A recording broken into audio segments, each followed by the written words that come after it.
Bege akaheretten, huntarı ruyonuttan, çorapçı ruyonuttan, nürbor ruyonuttan, omullanmıt, gördüğür çinçiyer eterat ülehettere, mustammıt, kıyı, ağadaydu her itigar kıyı, ağuvan hılın beliyete erebit, bilgin bu kalan turabit.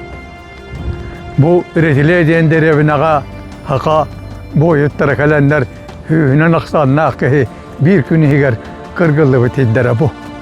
Molunu keriyestan derkiniler beylere, tühence 900 bihan ağastallahı kalanlar, herge turuaran turallar, o herge bit bu bihiginni bitiyer köster. Ondan bu kine tahigar turar ebeliska vallağına bu mannağı oluqtaq, daşinek, Smyslov Dmitri Ivanovich ki ikkitihançı 15 yıllaqqa onuran turur bita.